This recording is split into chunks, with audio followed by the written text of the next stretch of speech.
زیاتر لە 15 ساڵە لەنێو بازاڕی هەڵەبجەدا سوتەمەنی دەفرۆشێت وەک خۆی دەڵێت تا ئێستا هیچ ساڵێکی نەبینیوە نەوت بەم شێوەی ئەم ساڵ و لەم وەرزیاوین و گەرمایەدا هێندە بەرز بێت لە بازاڕەکان هێرێمی کوردستاندا 210,000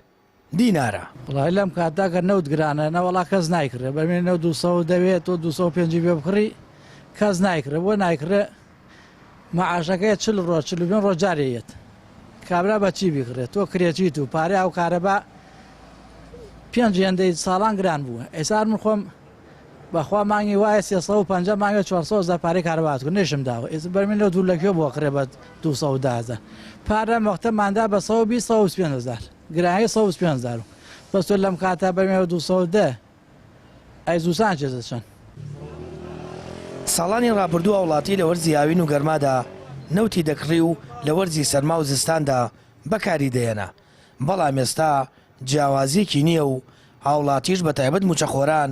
بەو دۆخە کە تێدان لە هاویندا توانای کڕێنی نەوتیان نییە. خۆشیەکەی لەوایە خۆمان خاوەنی ئەو هەمە و نەوتیشمان نییە بیسووتێنی بەرمیلێنەوە لە چلێ هاوینا بە 200,000 ئەمە شتێکی زۆر خراپ ئەوە حکوومەت ئەوڵێکی باە خەڵک فەقیرە مەعاشی نییە موچەی نییە ئەوە هاوکاری خەڵکیان کردایە هەرزانیان کردایە ئێستا بۆ لە جنوب لە خوارۆ بەرمیلێنەوت بە 25,000 بۆ لێرە بە 200,000 فەرقەکەی بێت چی بی دوو بەملیم کڕی بە 135 هەڵم کرد بۆ سال بەس مساڵ ناتوانین بیکڕم لەبەرەوەی بە 200 خازەکەی وادیانیا هەموو هەفتەیە نانەوەکان بیسییانە منێ بسوەیەکیان منێ زەکریان بە 11 هەڵێ هەڵێگرین بۆ زستان احتیاط دەکەن ئەتە نازانم تاکەی احتیاط دەکەن تاکەی هەڵەیەگرن نازانم بە حساب هەڵێگرن ئیسە من ئەمە بیکڕم بە 200,000 خواڵ ناگەی بەچی بیکڕی. لە دۆخی یاساییدا ڕۆژانە لە هەرێمی کوردستانەوە زیاتر لە 400,000 بەرمیل نەوت هەناردەی بازاڕەکانی گیان دەکرێت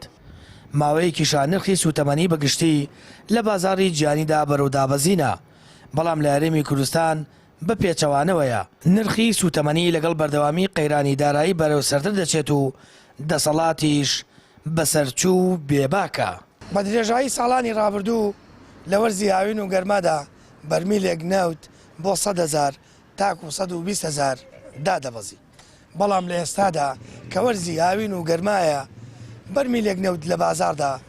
210,000 بۆ 220,000 دینارە ئەماش باری سەرشانی خەڵکی قورستر کردووە لەوەی گیرفانی خەڵکی بەتاڵە و توانای کڕێنی نەوتیان نییە.